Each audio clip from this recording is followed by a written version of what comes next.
Hey all, welcome back to another mini vlog of day 55. ಇವತ್ತು actually class ಇತ್ತು, hair class. ಇವತ್ತಿಗೆ ಈ hair class ಎಲ್ಲ complete ಆಗುತ್ತೆ. ನೆಕ್ಸ್ಟು ಸ್ಯಾರಿ ಕ್ಲಾಸಸ್ ಸ್ಟಾರ್ಟ್ ಆಗ್ತಾಯಿದೆ.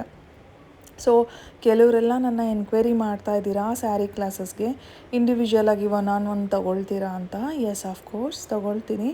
ಬಟ್ ನಾನು ಅದನ್ನು ಅನೌನ್ಸ್ ಮಾಡ್ತಾ ಇರ್ತೀನಿ ಇನ್ಸ್ಟಾಗ್ರಾಮಲ್ಲೆಲ್ಲ. ನಾನು ಯಾರೆಲ್ಲ ಆ್ಯಕ್ಟಿವ್ ಆಗಿರ್ತೀರ ಇನ್ಸ್ಟಾಗ್ರಾಮಲ್ಲಿ, ಪ್ಲೀಸ್ ಗೋ ಆ್ಯಂಡ್ ಚೆಕ್. ಅದರಲ್ಲಿ ನಾನು ಯಾವಾಗೆಲ್ಲ ಕ್ಲಾಸಸ್ದ ಅನೌನ್ಸ್ ಮಾಡ್ತೀನಿ. ಆ ಡೇಟಲ್ಲಿ up to 6 to 10 members only limited ಸೀಟ್ಸ್ನ ತೊಗೊಳ್ತಾ ಇರೋದ್ರಿಂದ ಅಷ್ಟು ಜನ ಒಂದು ಸಲ ಕ್ಲಾಸಲ್ಲಿ ಅಟೆಂಡ್ ಮಾಡ್ಬೋದಾಗಿದೆ. ಸೊ ಈ ಕ್ಲಾಸಸ್ಸು ಎವ್ರಿ ಆಲ್ಟರ್ನೇಟಿವ್ ಮಂತ್ಸ್ ಇರುತ್ತೆ. ಬಿಕಾಸ್ ಸೆಲ್ಫ್ ಗ್ರೂಮಿಂಗ್ ಕ್ಲಾಸಸ್ಸು ಇರುತ್ತೆ. ಹಾಗಾಗಿ ಹೇರು, ಸೆಲ್ಫ್ ಗ್ರೂಮಿಂಗು ಮತ್ತು ಸ್ಯಾರಿ ಕ್ಲಾಸಸ್ಸು ಇದನ್ನೆಲ್ಲ ಸೈಮಲ್ಟೇನಿಯಸ್ ಆಗಿ ಮಾಡೋಕ್ಕೆ ಸ್ವಲ್ಪ ಕಷ್ಟ ಆಗುತ್ತೆ. ಅಂದರೆ few select only for the ಮೇಕಪ್ಗೆ ಸೆಲೆಕ್ಟ್ ಮಾಡಿದ್ರೆ, in few select for the sari. So ಹಾಗಾಗಿ ಇದನ್ನೆಲ್ಲ ಒಂದೊಂದು ಸಲ ನೋಡಿಕೊಂಡು ಕ್ಲಬ್ ಮಾಡೋದು, ಇಲ್ಲ ಅದರ್ವೈಸ್ ಸಪ್ರೇಟಾಗಿ ನಾನು ಮಾಡ್ತಾಯಿರ್ತೀನಿ. ನೋಡಿಕೊಂಡು you please ping me on Insta or mention number below. So generally half day full ಕ್ಲಾಸಸ್ಸೇ ಇರುತ್ತೆ. ಅದು ಮುಗಿದ್ಮೇಲೆ ಸ್ವಲ್ಪ ಟೈಮ್ ಸಿಕ್ತು ಅಂದ್ಬಿಟ್ಟು ಬೇರೆ ಏನಕ್ಕೋ ಬಂದಿದ್ವಿ ನಾವು ಕೆಲಸದ ಮೇಲೆ. ಹಾಗೆ ಇಲ್ಲಿ ಕ್ಲಬ್ ಮಾಡಿಕೊಂಡು ಬಂದ್ವಿ. This place really has my heart ಅಂತ ಹೇಳ್ಬೋದು. ಸೀರಿಯಸ್ಲಿ ಈ ಥರದ್ದು ಒಂದು ಜಾಗ ಬೆಂಗಳೂರಲ್ಲಿದೆ ಅಂತ ನನಗೆ ಇಷ್ಟು ದಿನ ಗೊತ್ತೇ ಇರಲಿಲ್ಲ.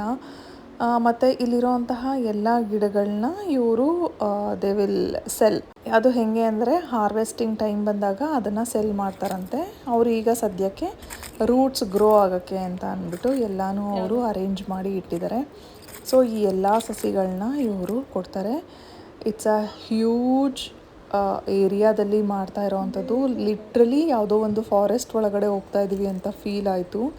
ನಮ್ಮ ಬೆಂಗಳೂರು ಒಳಗಡೆ ಈ ಥರದ್ದು ಒಂದು ಜಾಗ ಇದೆ ಅಂತ ಸೀರಿಯಸ್ಲಿ ನೋಟಿಸೇ ಮಾಡಿರಲಿಲ್ಲ. ಎನಿಹೌ ಇದು ತುಂಬ ದೊಡ್ಡ ಸ್ಪೇಸಲ್ಲಿ ಸ್ಪ್ರೆಡ್ ಆಗಿದೆ. ಅರೌಂಡ್ 45 ಎಕರ್ಸ್ ಇರ್ಬೋದು. ಸೊ ಇಲ್ಲಿ ನೋಡ್ತಾ ಇರೋ ಹಾಗೆ ಸುಮಾರಷ್ಟು ಗಿಡಗಳಿದೆ. ನನಗೆ ಫ್ಲವರಿಂಗ್ ಪ್ಲ್ಯಾಂಟ್ಸ್ ಬೇಕಿತ್ತು, ಸದ್ಯಕ್ಕೆ ಅದು ಇಲ್ಲ ಈಗ ಸ್ಟಾಕಲ್ಲಿ. ಸೊ ಹಾಗಾಗಿ ಅವ್ರ ಹತ್ರ ಯಾವ್ಯಾವ್ದಿತ್ತು ಅದನ್ನು ತೋರಿಸಿದ್ರು. ಮತ್ತು ಅವರು ಜೂನಲ್ಲಿ ಇದನ್ನು ಕೊಡ್ತೀವಿ ಅಂತ ಹೇಳಿದ್ರು. ವೆರಿ ಬ್ಯಾಡ್ ಅನಿಸ್ತು ನನಗೆ. ಹೋಗಿ ಅಟ್ಲೀಸ್ಟ್ ಒಂದಷ್ಟು ಗಿಡಗಳನ್ನ ತರಬೇಕು ಅಂತ ಅಂದ್ಕೊಂಡಿದ್ದೆ. ಬಟ್ ಅವರು ಜೂನಲ್ಲಿ ಮಾತ್ರ ಸೆಲ್ ಮಾಡೋದಂತೆ. ಈಗ ಸದ್ಯಕ್ಕೆ ರೂಟ್ಸ್ ಗ್ರೋ ಆಗಲಿ ಅಂತ ಅಂದ್ಬಿಟ್ಟು ಅದನ್ನೆಲ್ಲ ಇಟ್ಟಿದ್ದಾರೆ. ಮತ್ತು ಇದು ಒಂದು ಗ್ರೀನ್ ಹೌಸ್ ಎಫೆಕ್ಟ್ ಥರ ಇಲ್ಲಿ ಒಂದಷ್ಟು ಗಿಡಗಳನ್ನ ಹಾಕಿ ಪ್ರಾಪಗೇಟ್ ಮಾಡ್ತಾ ಇದ್ದಾರೆ ಅವರು ರೂಟ್ಸ್ ಬರೋಕ್ಕೋಸ್ಕರ. ಓಕೆ, ದಟ್ಸ್ ಆಲ್ ಫಾರ್ ನಾವು. ಇವಾಗ ಇಲ್ಲಿಂದ ಮುಗಿಸ್ಕೊಂಡು ಡೈರೆಕ್ಟಾಗಿ ಮನೆಗೆ ಹೋದ್ವಿ. ಆ್ಯಂಡ್ ಇದು ಇವತ್ತಿನ ಮಿನಿ ವ್ಲಾಗ್ ಆಗಿತ್ತು. Thanks for watching.